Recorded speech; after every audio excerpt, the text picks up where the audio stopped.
Pozdrav ekipa, dobrodošli u Open Talk podcast by Sport React. S nama je danas prijatelj iz mojih školskih klupa, međutim on ovdje nije kao moj prijatelj. On je dakle ovdje kao osnivač i vlasnik jednog od najboljih hrvatskih start-upova, dakle firma je Recreated, a on je Kristijan Cvijić. Pozdrav, bok stari. Bok. Kaj ima? Pa evo ništa, od kad smo zapravo završili jučerašnji dan do sada, evo prošlo je doslovce 10 sati jer smo do kasno u noć radili po pitanju nove kolekcije koju smo sad krenuli, do toga ćemo i doći dalje u priči.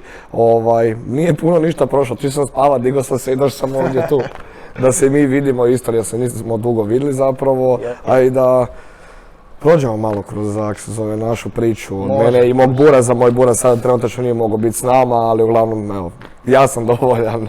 Da, dobro, u biti već si malo načeo Recreated, ali mi ćemo se, kroz priču ćemo doći do Recreateda. Ja sam u biti tu doveo tebe da malo, osim Recreateda, ljudi upoznaju i tebe. Dakle, mene prvenstveno zanima kad si se ti prvi put susreo sa poduzetništvom? Kad te to počelo zanimati? To su bile davno prije. A znaš, realno ovak se zove i ti, znači to je bilo za vrijeme taman srednje škole, da li je sad to bio drugi srednje, ovak se zove, drugi srednje, ja mislim da je bio otprilike, ili je, znaš ti otprilike možda, eventi i to. Off limit? Da. Prvi srednje, znači, realno krenuo sam, biti promotor za noćne klubove, odnosno točnije za Šambalu, koje više nema. I bilo mi je to zanimljivo iz razloga što, na primjer, u to vrijeme meni, na primjer, nisu davali džeparac i takve neke stvari kad sam išao u srednju školu, a realno, svi ostali su dobivali, čak i u osnovnoj školi sam, za 7. i 8. razred se isto dobivao džeparac, nisam dobivao. I bio sam u toj nekakvoj, ajmo reći, priči i biciklizma, slaganje bicikala, vožnja i to je trebalo opet neko trebalo platiti. I uz to, htio sam si priuštiti nešto koji svaki tada vršnjak je mogao, hamburger, sendvič ili nešto za užinu, otići na kavu, kave su tad bile najbitnije. Tako da, se zove, uglavnom zato sam krenuo raditi kao promotor. I to je kratko zapravo trajalo je nekakvih mjesec dana, mjesec i po, dva, otprilike što sam bio promotor dok nisam prokužio zapravo da je to jednostavan koncept, jednostavan biznis model, ajmo reći, se zove, i rekao sam why not, zašto ne krenuti sam u to. Kako sam već tada skupio dosta ljudi, poznanstva iz tog klubinga, sam rekao napravit ćemo Off Limit Entertainment, organizaciju koja će raditi s vremena na vrijeme evente i ništa, krenuli smo sa tom pričom, ne znam, 2015. otprilike, tak nešto. Jako je to dobro išlo i tu mi se već svidjelo taj, moment, radio si, puno si uložio, dobio si nazad za uzvrat novce. U tom trenutku je bilo novce, a i opet nekakav feeling da si nešto napravio. Hej, organizirao si event, od 2000, da, u prvom srednje, event od 2000 ljudi, znaš ono. Čekaj, daj samo reci ljudima, ko je bio prvi event? Aha, prvi event je bio MC Stojan u roku. Prvi je doveo Da. MC Stojana u Hrvatsku. Da, realno, da. Se zove, ne znam zapravo sad kad smo u ovim godinama, ne znam koliko je to za hvalice ili nije, ali da, kad idemo u detalje, da. I uglavnom, se zove, i to mi se sviđao taj, da, uložio si nešto, dobio si. I se zove, i tad sam već krenuo gledat, vrtit te, se zove, evente, raditi na organizaciji i nakon toga čak što više u srednjoj školi smo mi imali i vježbeničku tvrtku, što mi se isto kao dojmilo jer sam tamo bio igrom slučajeva postavljen za kao direktora, se zove, fora mi je to bilo, znači taj samo osjećaj, znaš i da imaš naravno i odgovornost i obavezu i sve to, taj cijeli osjećaj upakiran u jedno, znači i da radiš baš za kako bi rekao, za sebe i za sve ostale, da zarađuješ na tome i da imaš, kako se zove, osjećaj da si, znaš, bitan, da imaš nekakvu svrhu, to mi je bilo jako zanimljivo i onda zapravo nakon toga, nakon srednje škole i svega toga, upisao sam prvi put fakultet u Rijeci U međuvremenu, to sam zaboravio reći, ljeta, znači sezone preko ljeta, sam odrađivao na brodu. I to mi se isto jako svidjelo, jer je bio jako zanimljiv posao, pogotovo u tim godinama, na brodu si, se zove... Što si bio na brodu, točno? Znači, na brodu sam počeo, se zove, od onog klasičnog, sve si, razumiješ, sve. I u kuhinji si, i guliš krumpir, i čistiš palubu, i voziš brod, i voziš mali tender dok se ljudi kupaju, u slučaju da znaš da neko počne se utapati ili slično, da se nešto desi, mora uvijek neko biti sa strane, pogotovo na tu, se zove, količinu ljudi. Tako da sam zapravo bio sve. Onda sam na kraju napredovao, onda sam došao na mjesto klasičnog mornara. To zapravo i je ovo što sam sve rekao, to i opisuje nekako mjesto, to je opis posla mornara. Nakon toga, kak sam odradio koliko jedno 5-6 sezona, na kraju sam završio kao zamjenik zapovjednika, odnosno sekondo. Ali to je kasnije bilo, više nije bilo na kruzerima ovima od Splita do Dubrovnika, nego gore u Poreču. I uglavnom, stvar je u tome što mi se tad zapravo jako svidio rad, pogotovo dobro plaćeni rad.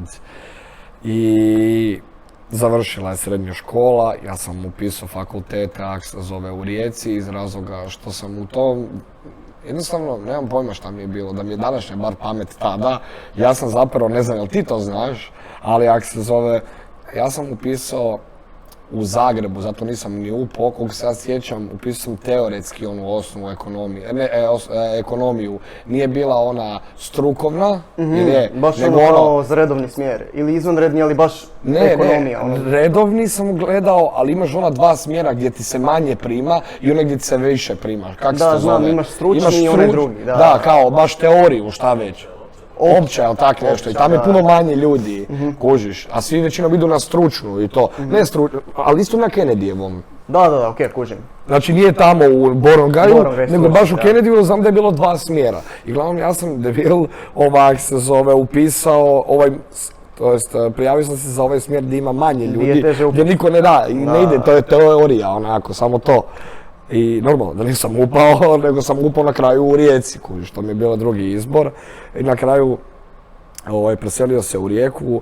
Iskreno da ti kažem, ja sam bio na fakultetu tamo 2 puta. Prvi put na upisu, drugi put na ispisu. Znači, kažem ti, kak sam odradio cijelo ljeto, prvo završio si srednju školu, pa imaš nekako olakšanje opet s jedne strane, a s druge strane sam odradio tad, a ne znam koliko je bilo, da je bilo 4-5 mjeseci, ja ne znam, otprilike jednu cijelu sezonu sam odradio na brodu i umoran sam bio nakon sezone. I onda kad sam doslovce puno stvari se porihtalo, znači novi grad, život sam u stanu, se zove, uz to još sam imao novaca od sezone i ne moram napokon ići u srednju školu, ne moraš svaki dan ići negdje. To mi je izgledalo kad sam ja došao u Rijeku kao godišnji odmor. Kužiš, doslovce tako to izgledalo.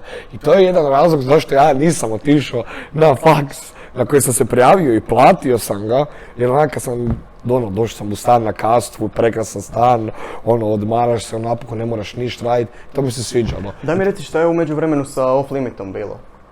Kad si znači otišao na sezonu, kasnije u Rijeku, na faks? Off Limit se na kraju zatvorio, jednostavno nisam se više vidio se zove u tome i jednostavno rekao sam odradio sam par evenata, bilo je svi su zadovoljni, ja sam zadovoljan i to je to, tu sam završio. Imaš neki najgore iskustvo s Off Limitom? Da možeš ovako podijeliti? Najgore iskustvo sa Off Limitom je bilo iz razloga, šta je to bilo točno, znači, tad sam zapravo bio prvi put u susretu s policijom, iz razloga što klasično noćni klubovi, klinci su se potukli ispred kluba, znači a nevezano za znači u klubu kod mene jedan put nije bio problem ništa, ali klinci su se potukli ispred i onda sam morao davati cijelo izvještaj policiji, bla bla bla, to je prošlo, to je završeno, završena priča i sve je zapravo bilo na kraju. Klinci se nisu toliko polomili da je bio neki veliki problem, nego sam se navlačili. A najgora situacija, još gora od toga, mi je bio doček nove godine Big Brother. Znači, ja sam tu, ostao u velikom dugu, taj dug je davno već otplaćen, ali sam prvi put ušao u dug iz razloga što nisam računao ljudski faktor. Znači ja sam po pitanju organizacije sve posložio, sve je bilo organizirano, sve je pasalo, matematički je pasalo, sve. Znači, trebalo je samo to odvice ta večer i bilo zaradio bi finu logu. Koncept je bio koji točno sa tom Big Brother kućom? Ti si okupljao u biti Big Brother stanare u kuću za novu godinu. Tako je, da, stanare, znači svi iz te godine Big Brothera su došli tamo kao VIP gosti i još ostali su ljudi dolazili proslaviti novu godinu, jer to bilo inkluziv, bilo i piće i hrana i sve u priči i nisam računao da će me konobari pokrast. Pokrali su me po pitanju cugu koju su trebali naplaćivati su dijelili i tako sam ja ušao u gubitak od par tisuća eura. A u to vrijeme, kad to imao 16-17 godina, par tisuća eura je meni bilo jako puno love. Tako da, ako se zove, to mi je bio, na primjer, problem, jer, kažem, baš su me nisam jednostavno razmišljao i bio sam premlad i neiskusan danas da bi, kompletno drugačije razmišljao o tome. I pazio bi na takve neke stvari koje tad nisam pazio, ali dobro, gle, najbolje se učiti ako se zove, na svojim greškama. Realno, ti možeš vidjeti tuđu grešku i sve to, ali nećeš znati kako je to dok ti to ne osjetiš na vlastitoj koži. Nemaš taj osjećaj u biti toga, koliko je to zapravo velika greška. Kažu, pametni se uči na tuđim greškama, da, možda na nekim sitnim i to, ali ako se zove, ali ne osjetiš to dok nisi ti u toj situaciji, ne. Tako da, evo, uglavnom to, ako se zove, prošli smo, znači, kroz neko, to zanimljivije razdoblje srednje škole i evenata, ali došli smo onda na kraju, kužiš, tog faksa, na kraju zapravo nisam otišao na taj faks, nego sam odlučio da neću uraditi ništa, zapravo ne, lažem. Potrošio sam vrlo brzo lovu, ako se zove, sa Broda i onda sam krenuo dostavljati pice po Rijeci. Da, pice sam dostavljao i tad sam to u to vrijeme vozio Audi A3 onako u S-Line-u. Ja malo je to izgledalo sad u ovo vrijeme, meni to malo glupo izgledalo, ali dobro. Znači ljudi realno kad sam dolazio, nisu znali da dolazi dostavljač pica, računaš dostavljač pica, znaš, na motoru, u skuteru, nekakvom šita autu, a ja sam dolazio u Audiju, znaš. Tako da ti hoću reći, bio sam ovdje, super, imala se love i sve to super, i brzo se to potrošilo i opet sam onda morao raditi kao dostavljač pice, znaš. I i u biti onda si došao u Zagreb, prošao neki period i... Radio sam opet na Brodu, odlučio sam da nije faks za mene, radio sam 2-3 godine na Brodu, nakon toga sam opet odlučio, faks je ipak za mene, nakon 2-3 godine, i onda sam upisao faks tu u Zagrebu na Kennedyjevom ekonomiju, bio sam, ako se zove, pola godine, 1 semestar sam bio na faksu, i onda se, ako se zove... I došao si u biti do Recreated. Da, i onda se desio Recreated. Daj nam reci ovako, kako je uopće došla ideja za Recreated i objasni točno ljudima čime se Recreated bavi uopće. Znači, mi se bavimo sa prvobitno, primarna nam je usluga čišćenje, restauracija i personalizacija kompletne obuće i torbi. Znači, to je od šivanja, od stavljanja novih remena, kože, tekstila, ljepljenje, obnavljanje boje u identičnu kakva je bila prije, čišćenje, izbiljivanje džonova, ljepljenje. Znači, kompletno sve što treba da se obnovi obuća i torbe. To je zapravo startalo sve kao nekakva ideja od brata, jer je on doma iskreno u svojoj sobi održavao svoje tenisice. I krenuo je malo ozbiljnije u to s jednim dečkom koji je zapravo nebitan uopće za spomenuti, ali to je trajalo možda mjesec dana, 2 mjeseca, gdje su oni kao dvoje u suradnji to radili. Na kraju je to pukla priča jer ovaj drugi nije ništa radio i zapravo je zamuljio za novce mog bureza, jer moj burez je dao novce za najam i takve neke stvari, dok je on to trošio na neke druge stvari, a ne na posao. Na kraju to je puklo vrlo brzo i kako sam ja došao nazad sa Broda, to mi je bila zadnja godina, Ja sam počeo već, taman kako sam krenuo na faks, vidio sam svog buraza da radi, znaš, da sjedi u svojoj sobi na stolu, gdje inače i uči i to, ili on je tad taman bio u srednjoj školi, ja mislim, drugi, treći srednje. Ne, treći srednji je bio. Je li treći? Mislim da da. Mislim da taman je zadnje, kad smo krenuli raditi zadnju godinu, jer je bio na faksu. U srednjoj školi. I jak se zove, i vidio sam kako to radi, izgledalo mi je zanimljivo, znaš vidiš nekoga kak nešto radi, općenito kad vidiš nešto, jednak imaš neke stvari koje onak samo prođeš, a kod nekih onak zastaneš i kažeš, gle, pa ovo je zanimljivo, kužiš.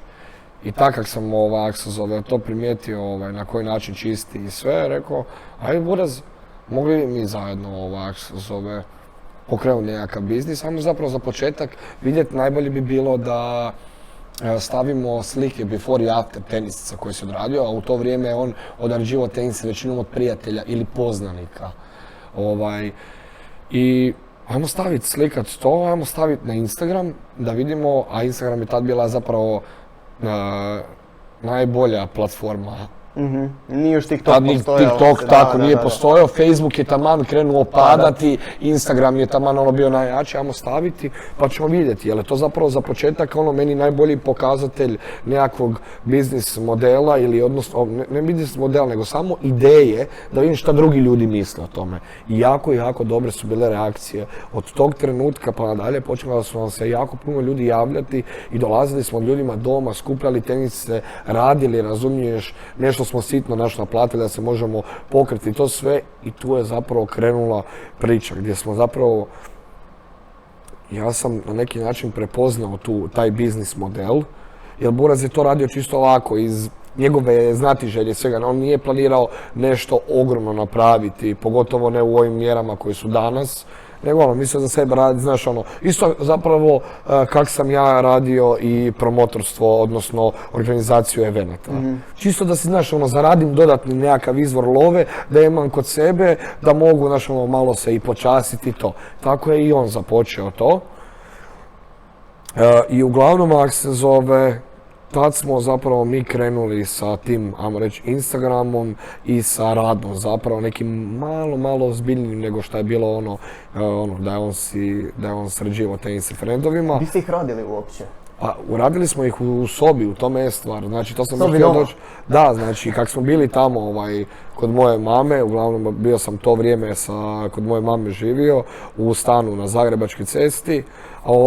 Tamo smo u sobi zapravo, moj Buraz je imao malu sobicu, tamo imao stol gdje inače je stol za učenje i to, on nije učio, nego je šljako na tenisama, radio, čistio ih, farbao ih je.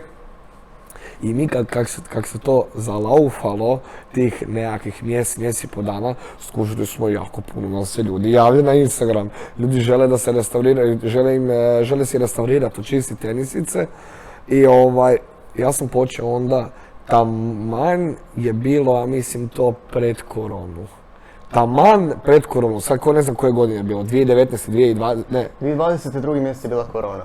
Ti si negdje oko 2019. 11. mjeseca pokrenuo. 2019. da, 12. mjesec ili 11. je bio pokrenut Instagram sajt. Prvi mjesec, 12. mjesec, to je već došlo do tog dijela da je moj Buraz sjedio za stolom i radio i čistio, ja sam mu nekakve stvari pripomagao, većinom radio nabavku i to ako je trebalo kaj nabaviti i pripomoć, jer ja iskreno nemam to u rukama. To baš moraš imati feeling u rukama da bi to radio. I i došlo do toga da sam ja zapravo odlazio od kuće do kuće, jer su nam ljudi slali adrese da dođemo skupiti tenisice. Ja sam ih skupljao doma, dofuravao Buraz u sobu, u sobi je odrađivao, ja mu pomagao i furali smo nazad njima na adresu. Čak što više to u ponudi nemamo danas. Imamo istina Bog dostavu koja se naplaćuje, ali to da dođemo, da skupimo tenisice doma, da ih odradimo i vratimo čovjeku nazad na adresu, a to je iz vrlo jednostavnog razloga bilo. Samo sam to htio pitati zašto? Zato što ja nisam mogao klijentima reći, ljudi, nema problema, posjetite nas na Zagrebačkoj cesti, na adresi toj i toj, dođite kod nas u stan, prije toga možete doći kod nas u stan, popiti kavicu u dnevnom boravku i onda doći u bratovu sobu i staviti tenisice. Iz tog razloga nisam mogao, Tako da sam skupljao tenice po kućama i onda je zapravo došla korona. A stvar u tome što je, nažalost, meni je žao za ostala poslovanja koji su pogođeni koronom, ali mi smo zapravo izrasli. Ja mogu reći da je recreated beba, ako se zove, korone. Jer mi smo tad krenuli, ako se zove, stvarno ozbiljno raditi. Nama, kad je mama vidjela koliko je to tenica, kad sam ja mamu, a imam dar govora, kao što se vidi, ako se zove, objasnio joj da je to dobra ideja i da bi trebali ući u to. Mama nam je čak, što više, mama nam je stvarno uvijek pomagala, dala nam je, jer je kak imala svoju firmu za knjigovodstvo, stan ispod, drugi stan je bio njezin ured. Ona nam je cijeli stan dala, ona se povukla u dnevni boravak od gornjeg stana gdje smo živjeli, tamo je radila, imala svoj ured, a dole nam je cijeli ured dala, se zove, da se bavimo s čišćenjem i restauracijom obuće. I tad je malo ozbiljnije sve krenulo, čak što više, mislim da i ti znaš, ne znam da si ti došao u tom periodu ili tek si došao u periodu kad smo na Novoj cesti bili. Ja sam došao u zadnjih, inače bio sam kod Kikija mjesec i pol, ako se ne varam, pomagao sam malo oko toga u početku. Došao sam 10 dana dok ste još bili tamo kod mame. Da. I u onom periodu seljenja na Novu cestu. I prvih mjesec dana na Novoj cesti. To je bilo taman... 6. 7. mjesec 2020. Da. 6. 7. mjesec 2020. Tako da. Htio sam te u biti isto pitat, jel možeš reći da je to bila nekakva najveća, odnosno prva velika eksplozija potražnje, ajmo reći, za Recreated? Da, pa mene ljudi kad pitaju kao i kak je posao i sve to, kak se krenuo na početku raditi, ja se samo ukratko ću reći, mi od tog trenutka, znači otvaranja Instagram stranice, do dan danas nismo stali niti jedan dan. Vrlo jednostavno, eto, vrlo jednostavno. Ali ako se zove... Kaj si pitao bio? Kad se nekakva prva, mislim, djelomično si mi odgovorio na pitanje, nekakva eksplozija veće potražnje kad se dogodila. Ali gle, ti si u biti od početka imao potražnje. Da, nama se eksplozija desila na samom početku, ok sam ti rekao, taman 12. prvi mjesec, taman pred koronu, tad su počeli ljudi se javljati na Instagramu i onda smo se prebacili dole u ured, to nam je bila, znači od ničega, bila prva eksplozija, znači i posla i svega, a onda druga je zapravo krenula kad smo se prebacili u Novu cestu. Jer tad je već su počeli stvarno ljudi dolaziti na plaću, da se razumijemo, Luka nije radio tamo, ako se zove, za džabe, plaćen je bio, nije sad bila nekakva posebna lova, ni za nikom, ni za Luku, ni za još, ni Tonija iz srednje škole, i za ovu, kako se zove, Franku i ko je još bio, Hanu, a bilo nas je Adrian, znači svi smo, to je bilo svi smo dobivali nešto sitno, love, nije neka bila velika ozbiljna priča, znači da se imala zapravo u tom trenutku se radilo preko mamine firme, se radilo, tako da, ali dalje to nije bio posao da mogu, znači, zaposliti 6 ljudi na punu plaću, tako da, gurali smo na početku, ušli smo u prostore koji realno je, ja se nadam da ću jednog dana majke mi moje naći slike tog prostora kak je izgledalo prije ili još bolje na njuškalu oglas tog prostora. Znači ja se sjećam, znači kak je ulični dućan, taj prostor cijeli koji gleda na ulicu je bio u Pločicama, prije nas je bila žena koja je bavila se sa restauracijom kauča, a prije te žene je bio frizerski salon. Ja se sjećam kad smo mi došli, kad smo prenesli sve iz, kak se zove, Zagrebačke ceste u Novu cestu, kak je to izgledalo. Odmah na vratima sam ja bio sa stolčićem za preuzimanje, a odmah iza mene si ti bio na onom okruglom stolu, Toni je bio i svi ostalo, airbrashalo se, Gabi je u to vrijeme bio. Znači kak je to, evo, ja sad kad se sjetim kak je to izgledalo, znači to je, Bože sačuvaj, mislim to je mala manufaktura bila. Ali kad se sjetim njega s onom majicom preko lica, airbrasha, Da, zanimljivo je da su a ja ljudi- napred zaprimam, ali to je dobra Zanimljivo ideja. je, ali zanimljivo je da su ljudi bili toliko zaljubljeni u tu restauraciju i taj custom da ih je čak i za to boljelo briga. Da su se Da. oni i dalje vraćali u biti nazad nakon što bi ih taj prizor dočekao. Mislim, Da, stvarno ali, ljudi... ali to je dobra ideja, jer ljudi koji su dolazili staviti tenisice, automatski su vidjeli kako se rade tenisice. Je, ali... A to je više izgledalo, joj, to je više izgledalo kao nekakav narko odjel. Joj, bilo je kuta i svega, Ajmo da. ovako, znači, to je stvarno jedna inovativna ideja, međutim, koji sve ideje najčešće neko još to radi. Od nekud se to još vidjelo. Kakva je vaša konkurencija bila općenito? Da li su postojale neke firme, da li i dalje postoje neke firme? Znači ovako, što se tiče konkurencije od toga, zapravo otkud je to imao Boraz povukao, on je bio u primjenjenoj umjetnosti i bio je na smjeru dizajna tekstila da, dizajna mislim tekstila, ili tako nešto se zove. Uglavnom, on je tamo naučio baratat sa svim vrstama tekstila, kože, sa svime, znao je kako se čisti, kako se šiva i takve stvari. To mu već neko bilo predznanje malo za krenut u to i krenuo je gledati. Tada je, mislim, u to vrijeme bio poznat više, ja mislim, toliko nije danas Rišuvinator, ja mislim da se zove. Rišuvin, tak nekak se zove, tak nekak se uglavnom zvao. Frajer koji je snimao videe kako se zove, čisti i restaurirao tenisice. Tu je već on neke malo pohvatao i još je praksao se na svojim šuzama i od prijatelja.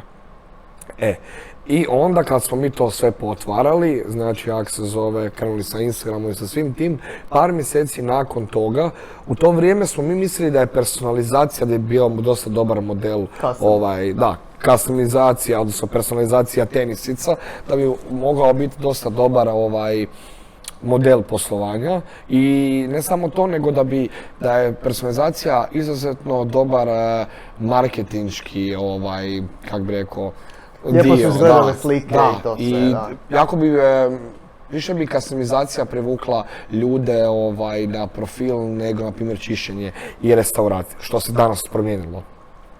Kompletno se promijenilo, pogotovo od kada je TikTok došao.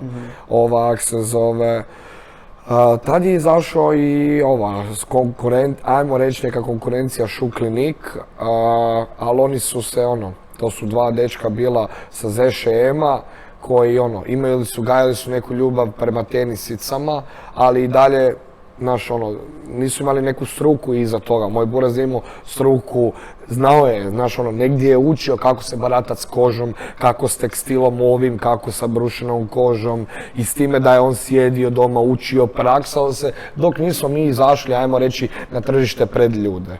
Oni su isto krenuli sa customizacijom prvobitno s tenisica, onda su krenuli sa restauracijom, ali na kraju, nije se zove, taj dio zaživio jer ja sam shvatio zapravo u vrlo brzo vrijeme, kratko vrijeme sam shvatio da mi kao Balkan nismo tržište za personalizaciju tenisica. Zanimljivo je na Instagramu to zavijeti sve to, ali ono što je realno, od čega će se posao raditi je čišćenje i restauracija obuće.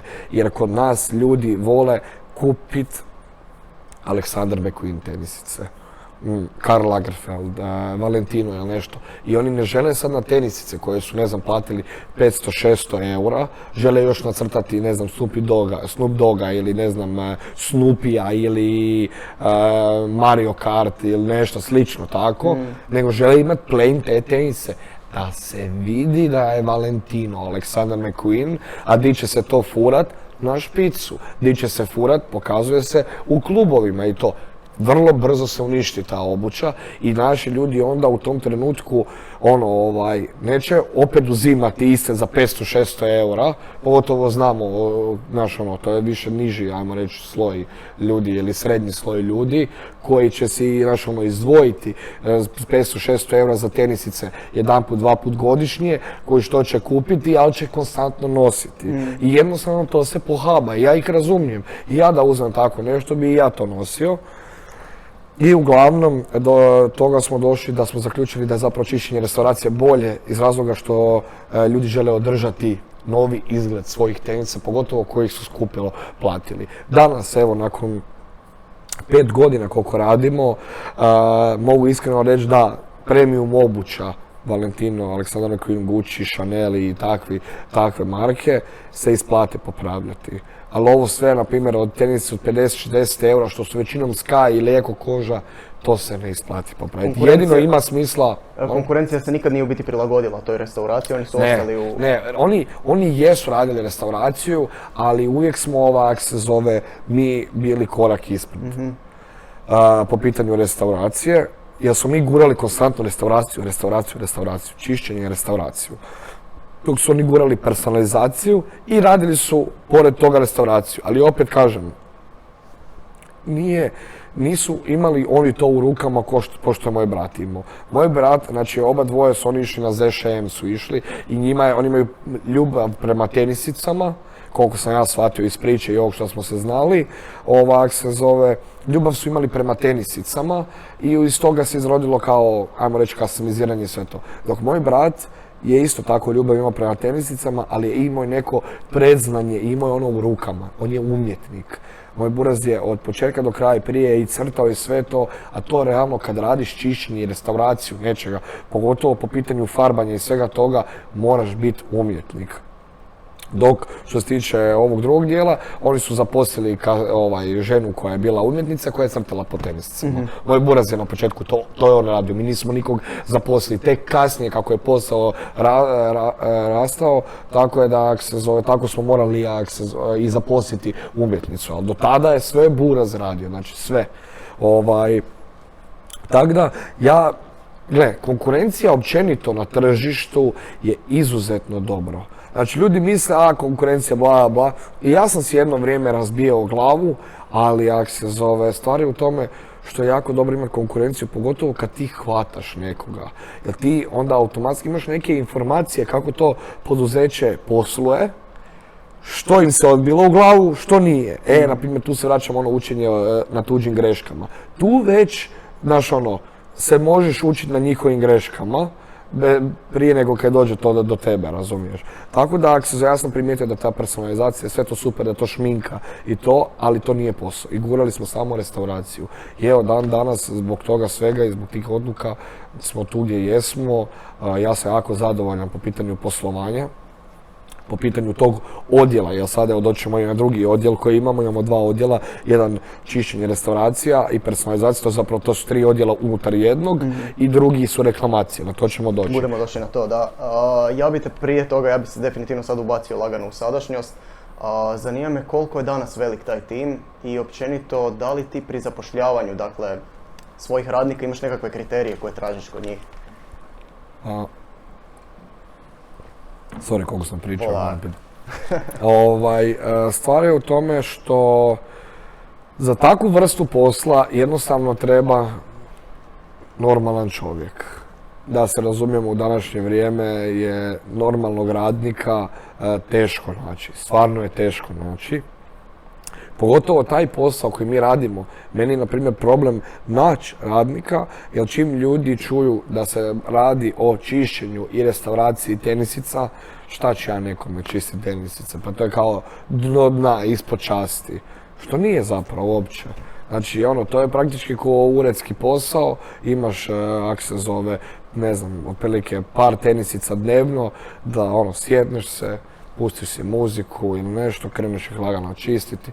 Zapravo kod da sebi održavaš tenisice, ali svaki dan. I kod mene, na primjer, moji rade zaposlenici, znači od 8 sati na šta su prijavljeni, znači na puno radno vrijeme, 8 sati od ponedjeljka do petka, od toga rade 7 sati efikasno, sat vremena je pauza.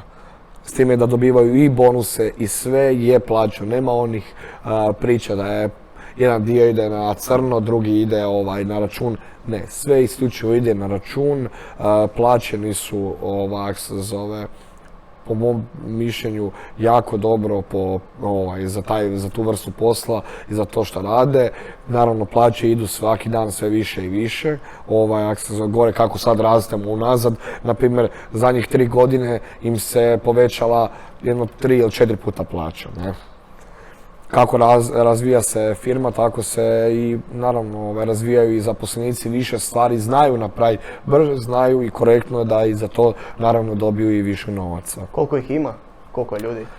Znači, iskreno, koliko ih ima, znači sve ukupno, nemoj sad me mučiti da ih brojim na prste ili slično, znači sa studenticama, znači umjetnicama koje nam većinom miješaju boju i rade customizaciju tenisica, ima i sa dečkom u dućanu i sa mnom 15 nas ima. Lijepo.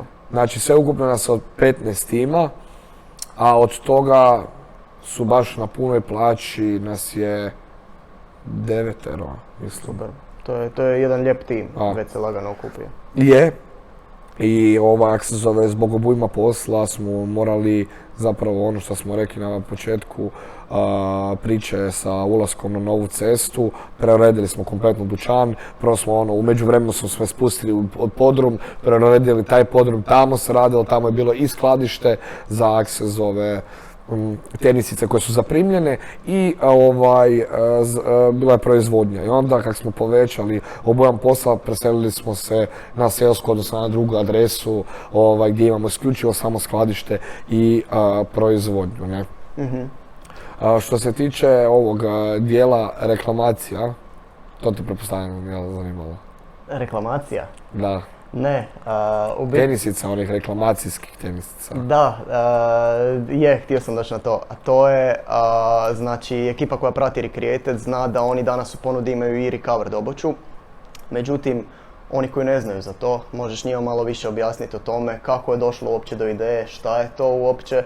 Mislim, općenito nevjerojatno je da se niko toga do 2022. godine nije sjetio, jer ideja je zapravo nevjerojatna.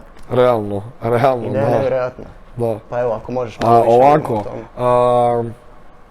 znači, taj program Recovereda smo pokrenuli prije nekakvih, pa bit će sada skoro 2 godine. Jako puno je uloženo pripreme da bi se uopće taj program izbacio, a program je Recovered koji se znači bavi sa, ajmo reći, zapravo neću ukratko, reći ću zapravo detaljno, da ljudima bude jednostavnije to. Znači sve ove velike firme, na primjer Sport Vision, jak se zove Buzz, to je pod Sport Visionom, Schuster, nekad prije, Timberland, svi, znači Snipes, sve ti veliki dućani sa obućom, oni većinom to reklamacijske tenise, odnosno to su tenisice koje neko kupi od nas, nosi ih neko kraće vrijeme, ne mora ih ni nositi, jednostavno ih vrati kao zato što je, ne znam, veći ili manji broj ili ih nosi, ne znam, odlijepi se malo džon, napravi se rupica na peti s unutarnje strane ili jednostavno puknu vezice, džon škripi, mislim to su napomene svakakve, ja se sjećam kad smo to čitali, čak što više mislim da si i ti bio na početku, kad smo bili u skladištu Schustera, skupljali prvu rundu tenisica. Nisam, ali znam za priču. A nisi? Onda je bio Tonija ili neko, da. Moguće. I uglavnom, to sve tenisice idu na spaljivanje. A pošto smo mi od početka već počeli raditi ekološki posao, znači, nemojte ljudi bacati tenisice, mi ćemo ih očistiti, restaurirati, produljiti im vijek, pa dalje nosite. Tako smo u tom i nekakvom, tom linijom smo i nastavili i zapravo došli smo do te reklamacijske obuće. Fora je priča po pitanju ulaska zapravo u te tenisice koju bih htjela podijeliti. Moja majka, kak je tada isto bila s nama u poslu, jer nam je i bila knjigovođa, je čula, sjetila se da je išla sa vlasnikom Schustera, nije išla na faks, nego su bili u domu ili tako nešto, i znaju se tada. I tražila je broj dugo, jer je rekla, gledaj, možda bi bilo dobro da te spoji sa vlasnikom Schustera, znaš, možda svašta se može izaći, znaš, može proizaći iz ta dva, kad se spoje, znači, vlasnik Schustera i nekako malo ovako start-up poduzeće kao mi. I nije na kraju, nakon 2 mjeseca traženja broja i kontakta nije uspjela doći do kontakta i doslovce nakon što je mama odlučila da dala je sve od sebe i da ne mre naći, čovjek je ušetao jedno ne znam, 2-3 tjedna nakon toga ušetao u dućan. Sam je ušao u dućan. I ostavio je, jak se zove, timbice na popravku i kak je majka u tom trenutku bila, jer smo imali podijeljeno, kak je sad bila proizvodnja dole, onaj dio gdje smo na početku radili, tamo je mamin bio ured, a moj je bio odmah ispred njezinog, odnosno kao za primanje tenisica, izdavanje i to. I primijetili su se, skužili su se, popričali su si malo bla bla i kasnije kad je sljedeći put došao po timbice, onda je rekao, Kristijan, ajde ti odi sa mnom na cugu, ajmo mi razgovarati, malo da mi objasniš naš koncept, ako se zove, tog biznisa našeg, s čime se bavimo, sve to on je nas pratio, kasnije smo u razgovoru shvatili da on je pratio nas već 1,5 dana i on je 1,5 dana htio doći kod nas, ali nije mogao jer je bila korona, a bio je u to vrijeme u Budimpešti je živio i nije mogao doći do nas. Tako da, znači, 1,5 dana je on već gledao da dođe do nas, da se sjedne s nama. S time da je u tom trenutku i bio i Šukrenik, koja je bio, ajmo reći, koliko konkurencija, na kraju su oni zatvorili dućan, otišla je firma u stečaj, sada, evo, koliko sam vidio, imaju, ajde, hvala Bogu, radi se nešto, otvorili su manji dućan tamo u Gajevoj i bave se, koliko vidim, većinom reselanjem zanimljivih tenisica i uz to i čišćenjem i tenisica. I dalje je odlučio da smo mu mi zanimljiviji i otišao je, ako se zove, i htio je doći kod nas. I kako smo mi, evo, kako smo nas se spojili, nas dvojica, kako smo brainstormali, sjedili smo stalno na kavama, pričali smo o tome, ja sam većinom pričao šta mi radimo, šta se trenutačno dešava, Dražen, inače se zove, da ga mogu spomenuti, ne, normalno, ne kao onaj čovjek. Sjedili smo nas dvojice na cugama nekakvim, većinom je to bilo i ja sam njemu pričao o čemu se, šta se dešava u firmi, na koji način ide, on je to slušao, bla bla. Na kraju je došao on na ideju, rekao je, stari, znaš šta, gledao sam baš, jer smo si slali bili preko Instagrama i toga videa neke kratke, ako se zove, kak neka ekipa iz nečega naprave, ne znam, nešto treće, kužiš. I on je rekao, pa ja imam dosta tih reklamacijskih tenisica u skladištu, ovak inak ja ih moram, znaš, likvidirati, moram ih maknuti sa skladišta. Šta se s njima onda radi? U biti njih se spaljuje? Da, njih se fura u reciklažno dvorište, odnosno u velike firme što se bave sa odvozom smeća i onda oni to, ako se zove, spale, da li recikliraju ili tako nešto. Ali većinom, vjerujem mi, to je završava na spaljivanju. Da ne govorimo da je cijeli svijet upoznat s time da velike firme to šalju u Afriku. Ali u Africi ne daju to klincima i ljudima koje trebaju, nego u Africi daleko doći ljudi spaljuju tamo. Tamo su ogromne spalionice toga u Africi, ne. I uglavnom, ako se zove, i rekao je daj odi vidjeti te tenisice, da li se daju iskoristiti za nešto da, znaš ajmo reći, evo, točno nam je bio plan iz Air Maxica, jer su probušeni džonovi, ali ovaj gornji tekstil je u redu, da iskoristimo za, na primjer, izradu novčanika, na primjer, izradu ruksaka, da bude, znaš, nešto unikatno, a opet je reciklirano, razumiješ? Uzeli smo nešto, nije se spalilo, nego smo toga napravili nešto novo i opet će neko vrijeme to trajati, kužiš. Što bi se zapravo to i trebalo, to je održivi taj dio proizvodnje. I na kraju, ako se zove, odlučili smo, kad sam ja vidio te sve tenisice, meni nije bilo dobro. Znači, kakve nama inače tenisice su dolazile od klijenata na čišćenje, restauraciju, a to su bile ubijene tenisice, sami ti znaš kakve su nam dolazile tenisice, se zove sa rupama, u blatu, doslovce s drekom su znali donositi, znači bož sačuvaj, nema uopće, znači nije ih bilo uopće sram, donijesti u bilo kakvom stanju tenisice. I to smo mi odrađivali, ne? Tako da, kad sam ja vidio te reklamacijske tenisice, znači kako rastavljeni, zvao sam odmah, rekao, Dražen, pa čovječe, ovo se može od toga očistiti, se mogu popraviti sitni popravci i dati dalje i to dalje za puno manju cijenu nego što su bile prvobitno u dućanu. Tako da bude zapravo u tom krugu svima, zapravo ja to gledam kao krug, da bude svima dobro. Znači prvo ekološki, ne zagađuju se okolina. od tih pari tenisica koje smo mi uzeli. Naravno da nam je plan i sad se povećavamo i sve to da dođemo od tog dijela, da stvarno dođe do te brojke koje uzimamo, a uzimamo, jer to su desetici i sada tisuća pari tenisica, gdje realno mi sa tim volumenom robe actually mogu reći da utječemo na zemlju i na, ako se zove, okoliš.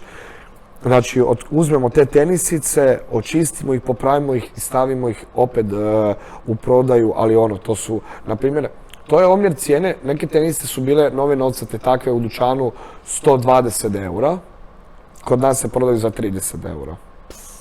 I to sa uključenim PDV-om. To znači praktično... Tako da je zapravo to u krugu tome, super je za ekologiju, super je za firme ogromne, velike firme sa prodajom tenisica, jer njima je sve više ih i više ih stišće Europska unija po pitanju ekologije. Jer Europska unija nije glupa, znaju šta se dešava. Pa to je modna industrija je jedna od najvećih zagađivača okoliša. I to većinom se postavlja pitanje kad se izradi ta roba, koliko vode treba, bla bla. Niko ne postavlja pitanje šta s tom robom koja se ne proda. Šta s onim ogromnim količinama odjeće i obuće, šta se proda, di to ide? Jedan dio, manji dio ide dalje, znaš, u Caritas i u takve nekakve svrhe. Sve ostalo se spaljuje, što uopće nije dobro. I uglavnom, taj krug je znači dobar za velike firme koje trebaju riješiti se robe, a ne rješavati se na način spaljivanja, odnosno oni to daju firmama koji se bave općenito sa, se zove, spaljivanjem, kako se to kaže, nije skladištenjem, nego, uglavnom oni to zaprime i onda oni to, ne znam, nešto naprave s tim. Naprimjer, ajmo reći ko šta je CIOS kod nas, znači velika firma za spaljivanje i za to skladištenje, ne znam, smeća i takvih stvari. Znači, dobra je ta stvar. Mi, da se ne bi mislili da mi to dobivamo, mi te tenisice od svih tih firmi otkupljujemo. I to ne za, za smiješno, tipa kak ekipa, na primjer Textile House i velike ako se zove firme za second hand odjeću, oni to sve otkupljuju na kile. A mi to ne otkupljujemo na kile, mi to otkupljujemo po proizvodu. I to ne za neku sitnu lovu, ali za nekakvu pristojnu lovu. Ne. Tako da je sa jedne strane dobro velikim firmama, što im više to, da se mi razumijemo, nije trošak, jer te tenisice koje bi se furale i kasnije spaljivale što god već, ti to trebaš nekome platiti. Znači više im taj dio nije, se zove, minus, nego im je plus, jer bi otkupljeno od njih, koji dodatno još zarade na tome. Nakon toga, ako se zove, te tenisice dolaze kod nas u proizvodnju, one se pregledavaju, ne samo sad tenisice, sad imamo i odjeću, imamo ruksake, imamo svašta. Dolazi kod nas na pregled i onda mi sortiramo to što se stvarno što je baš uništeno, to stavljamo sa strane i to je u posebnim stoji kutijama koje čekaju jedan dio razvoja firme gdje ćemo krenuti od toga raditi ili reciklirati mi interno to ili raditi od toga bar od dijela koji se može iskoristiti, raditi nešto kao što su torbe i takve stvari, a drugi dio koji se stvarno ne može iskoristiti, to bi reciklirali i od toga bi dalje, se zove, prodavale bi se te granule i od toga dalje se radi reciklirani pod, reciklirano, ne znam, bilo šta reciklirana guma, oni na primjer, to će zapravo više znati tvoj brat, na košarci, oni kak se zove, dole pod vani na terenima se, ak se zove, radi, tipa, na primjer, mislim da u Srbiji su napravili cijeli jedan teren, su napravili od reciklirane gume, od tenisica, od džonova. Znači, što god možeš raditi, znači, ak se zove, tog recikliranog materijala. Jer imaš stroj koji ti razdvaja to na tekstil, na kožu, na gumu i na plastiku. I ti od ta 2-3 materijala opet možeš nešto raditi reciklirano, kužiš. Ne, mogućnosti sa tim su stvarno nevjerojatne, tu si stvarno vidio i odlična ideja, odlična je stvar i stvarno ti sa time želim sve najbolje. Nadam se da će to stvarno otići u smjeru u kojem si zamislio. Ja bi se malo samo sa tog recovered obeće u biti maknuo. Pitao bi te u biti za nekako najgore iskustvo ovako sa općenito u Recreatedu. Znači ne nužno sa, ne znam, unutar firme, nego ne znam, sa tipa, ne znam, nekim klijentom ili neki klijent, ne znam, ono, pretjerao u nekom smislu, ono. Da. Ovak, evo postoji jedna gospođa koja mi je posebno digla tlak. Donesla je svoje, mislim da su Bugatti bile gležnjače od Skya. Sky, i to je bila, sad si zamislite gležnjaču kak izgleda, znači to je čizma koja je cijela u onom nekakvom reljefu tipa fake koža od zmije.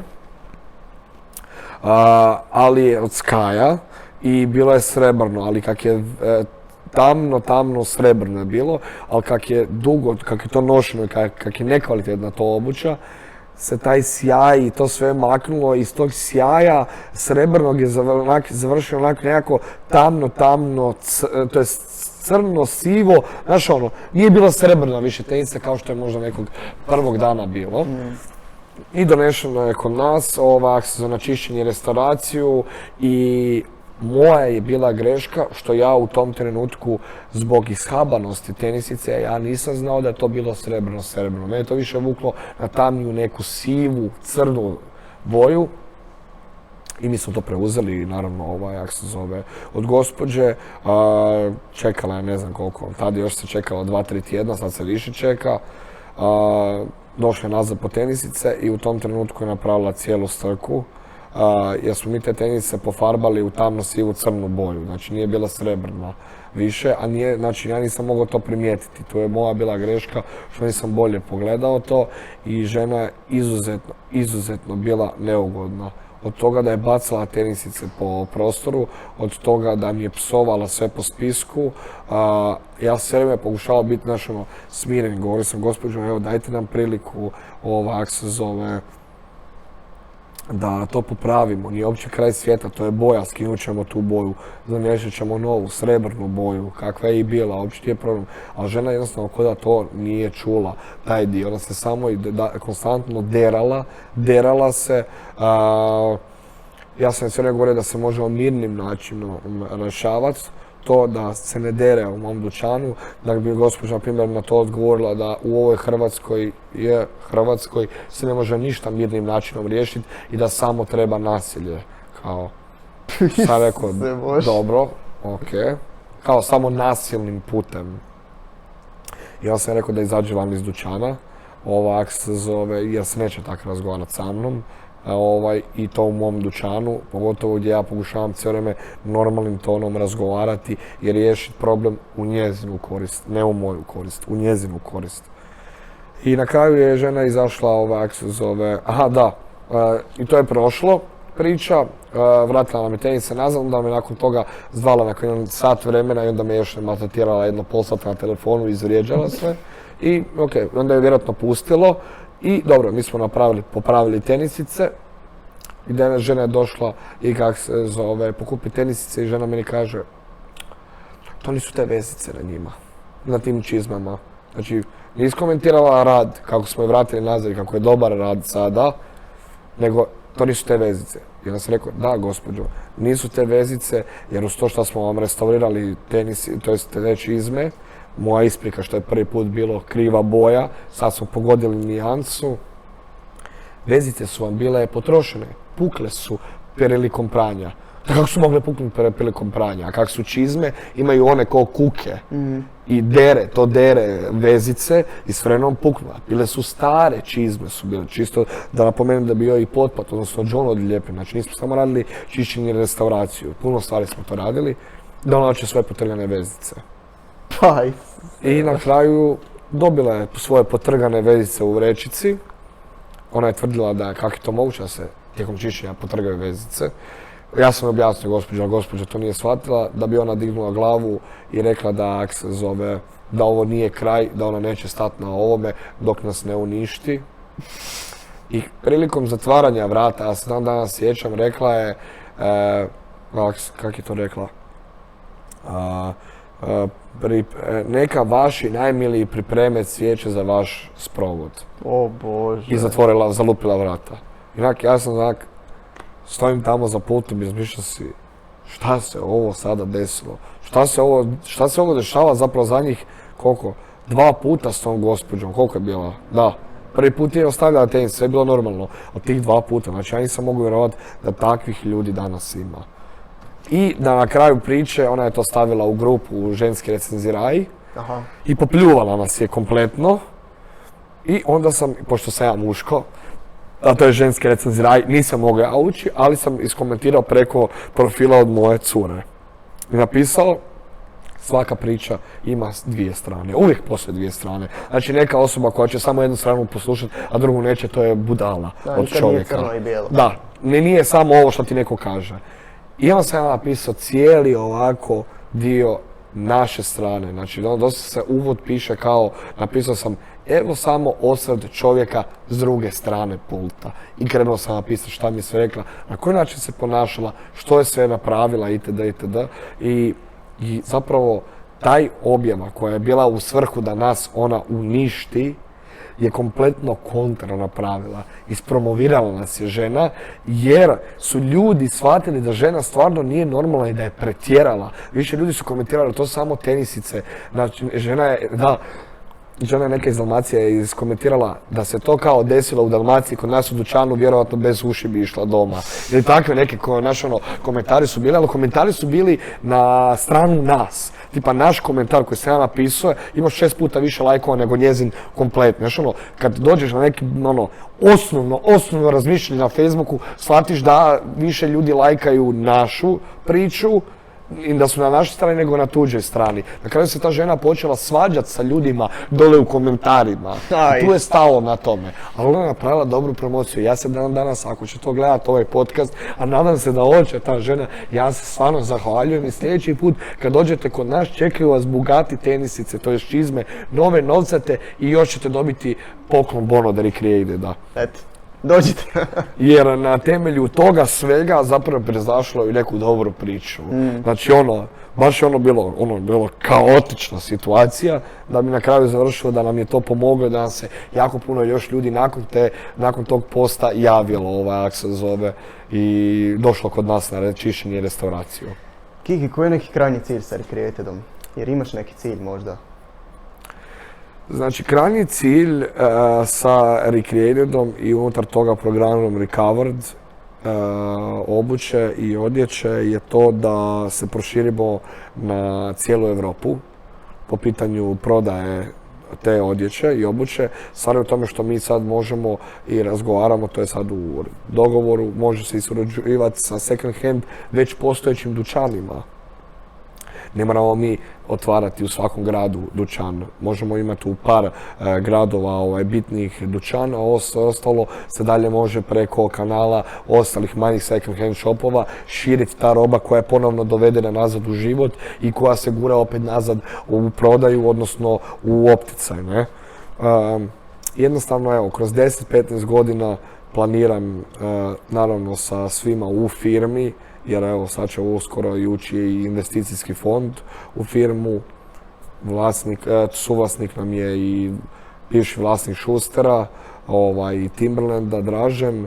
Tako da nas dosta jako puno ima u priči i ozbiljno je sad, ovo je stvarno postala ozbiljna priča i uz to evo sad čekamo i poticaje od Europske unije po pitanju cijele te ideje i po pitanju ekologije.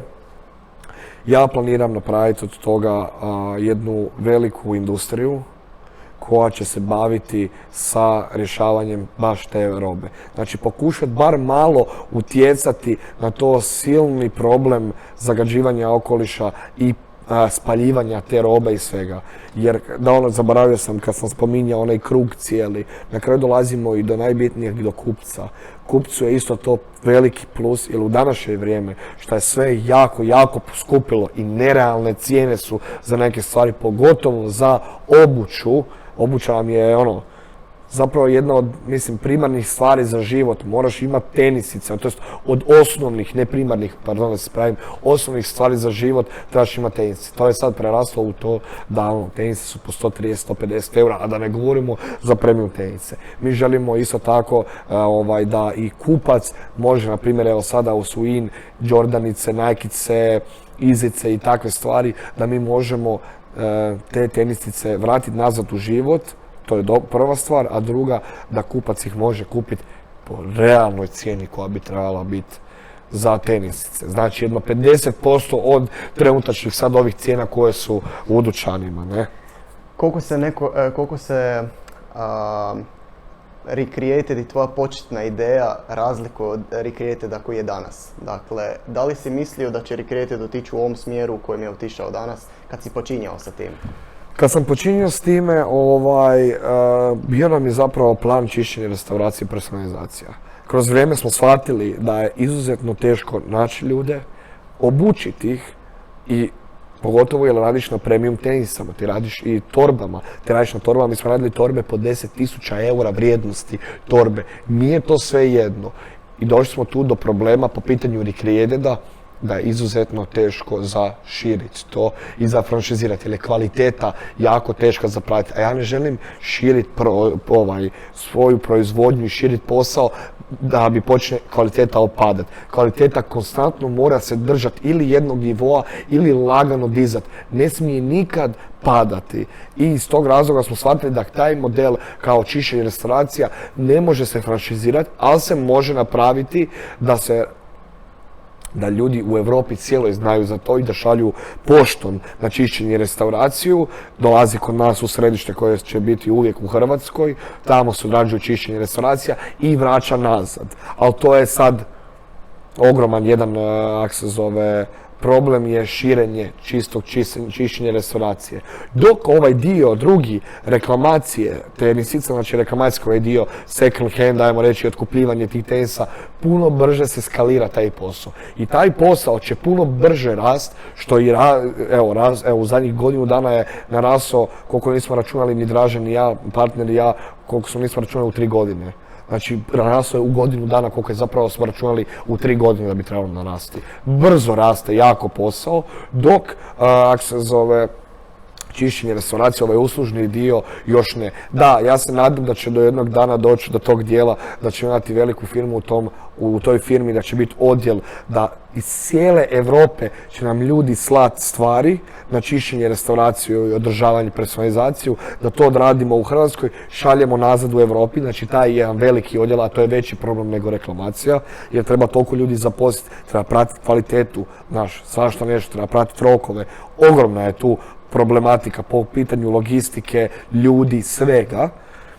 I drugi odjel, ovaj tu što će zapravo napraviti Recreated kao poslovanje i kao firmu većom nego što je sada, a to je recovered program, odnosno prodaja second hand tih stvari. Čak što više moram napomenuti da mi sada više nemamo toliko second hand stvari, nego to su više roba koja je toliko u tolikim mjerama naručena da se nije uspjela prodati i da to isto ide na spaljanje. Tako da imamo novih novca tih stvari, od tenisica do odjeće, koji imaju etiketu na sebi, koji nikad nisu nošene i dalje se prodaju 50. Znači to je zapravo sve ukupno plan, uglavnom da napravim kroz 10-15 godina jednu veliku zapravo firmu, kompaniju koja će u jednom trenutku sad pripremamo isto i za to i izaći na Zagrebačku burzu po pitanju dionica. Super. Ti si relativno mlad zapravo još uvijek, ti imaš, imaš 25 godina, ti si Recreated pokrenuo realno sa 21 godinom. To su realno godine kada malo ljudi se može pohvaliti da su, ajmo reći, direktori i voditelji poslovanja i da su pokrenuli neku svoju priču. Sigurno nosio si se sa velikom količinom posla. Kako se nosiš općenito sa stresom u poslovanju i imaš li nekog mentora, neku osobu koja ti pomaže, koja je ipak starija od tebe, koja te usmjeri tu i tamo u smjeru gdje bi realno trebao ići? Po pitanju tog posla i stresa, znači one gluposti koje ja čujem, ne znam, ideja ti je najbitnija, sve ostalo je jednostavno, trebaš samo imati ideju. To su, znači, laži. Znači, možeš si ti obrisati guzicu sa idejom ako nemaš investitora, ako nemaš lovu i ako nemaš ako se zove, ne teoriju na papiru, plan na papiru, nego to u praksi. Jer koliko puta se desilo da smo Dražen i ja stavili nešto na papir. Na papiru, znači fantastično, show, sve štima, dođe u praksu, ništa, ne prolazi. Znači to, ideja super je imati ideju, ali ideja je onako sitno. Pogotovo u poslovanju i u ogromnim, kako se zove, firmama, korporacijama i svemu tome, i u tom biznis svijetu. Znaš, ideja, super, sve to, ali opet na kraju krajeva cijelo to poslovanje i biznis, taj sektor pokreće novac. Kužiš, isto tako ti ide u vlasničkoj strukturi. Ti koji si ti imao ideju i koji si pokrenuo, na kraju ćeš ti imati manje vlasništva, u vlasničkoj strukturi postotka nego one koji ti uložio novce. Pogotovo u ogromne proizvodnje, kad mi pričamo o nekakvim manjim mikropoduzetnicima ili srednjim poduzetnicima, to još se može ishendlati, znaš, sa ne znam, možda nekakvim kreditom ako si sposoban za to, ili sa nekakvom pozemicom love od, ako se zove, familije, od nekoga, ali to ne radi se o velikoj lovi. Kad ti ideš u smjeru proizvodnje velike, gdje ćeš ti imati, ne znam, u roku 2 mjeseca, to jest 3 mjeseca, možeš zaposliti 50 do 100 ljudi ili tako nešto. Na primjer, Rimac jako dobar, ako se zove, primjer za to. Rimac, koliko ja znam, ima 27% vlasništva firme.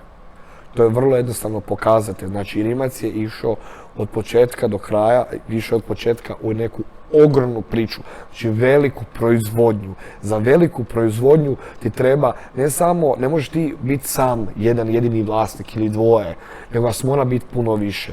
Treba to biti cijelo jedno 5-6 ljudi, jer 5-6 glava je puno pametniji nego jedna, i ne samo to, može više posla odraditi nego jedna. Druga stvar, treba ogromna količina novog, friškog kapitala u posao. Tako i mi isto tako. Znači mi ne planiramo se zaustaviti na ovome, nego idemo na veliku proizvodnju i na velike količine. Zato nam i ulaze više ljudi u posao kako bi donijelo svježi kapital, nove ideje i sve to da se proširimo u veliku proizvodnju. I zato ti hoću reći, naspram svega toga, ideja, ništa. Da, ti si u biti rekao da ti je Dražen i, dakle, partner. Da. Jel bi rekao da ti je Dražen i mentor? Je. Znači ja boljeg mentora u životu nisam mogao poželjeti. Po pitanju posla, po pitanju biznisa, to jest, da, to je jedno te isto, ali po pitanju, hoću reći, ovog dijela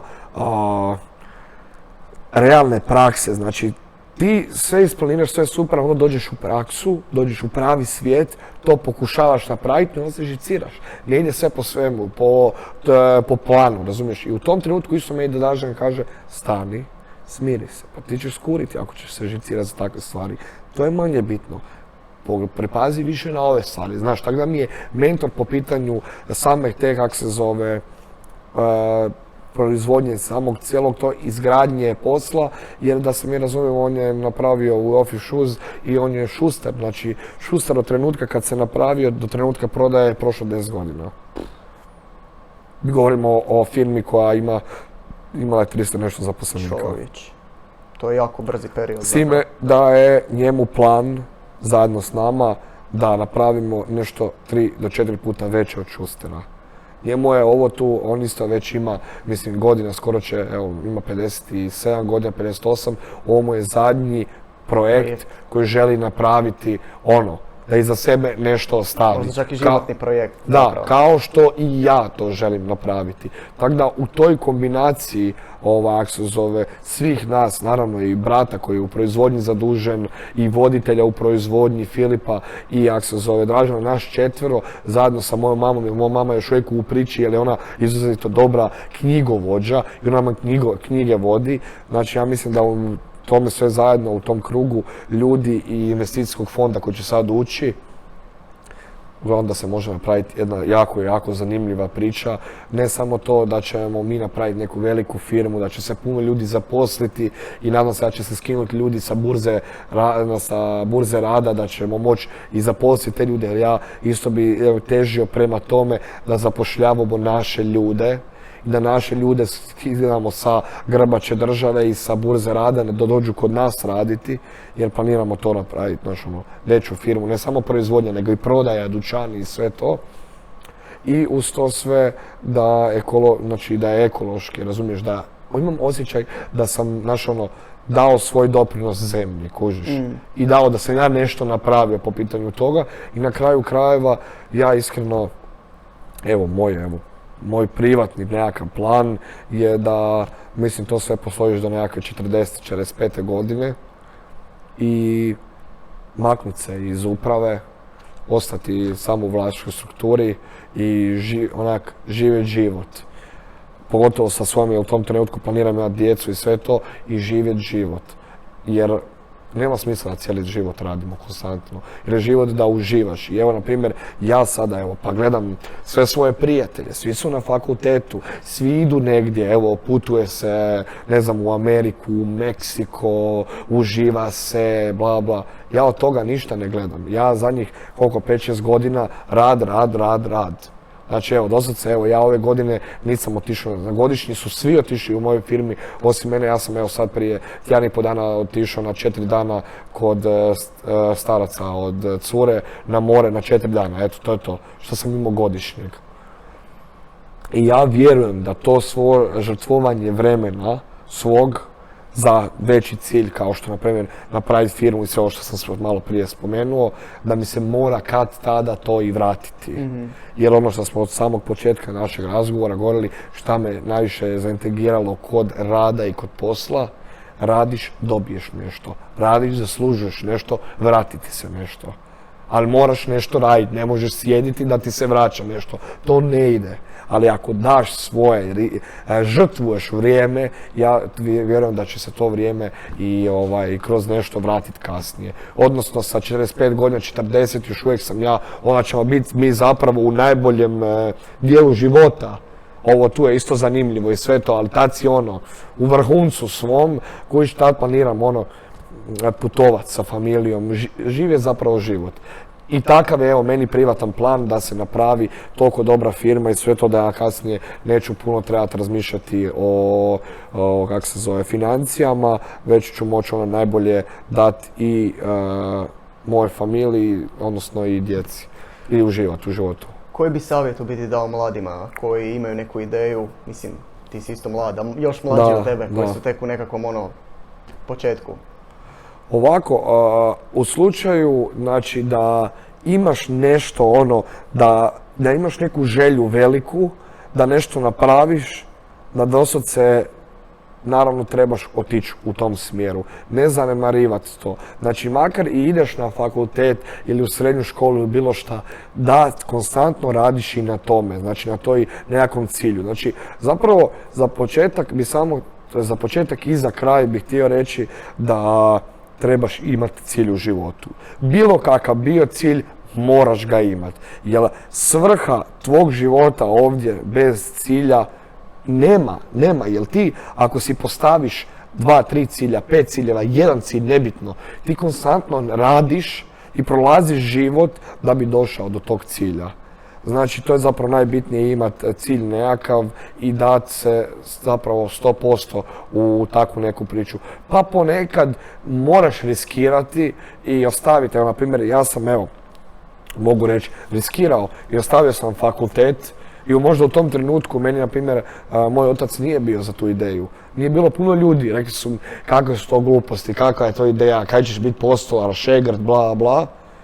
I ja sam možda u tom trenutku trebao reći da poslušati dosta i druge, ali ja sam inače poznat da sam tvrdoglav i da slušam sebe. Ja sam rekao fučkaš ti to, idem u to, pa makar si glavu razbio, idem na to, idem to isprobati. I evo, riskirao sam, mogu reći, došli smo u jedan trenutak gdje sad već mogu reći da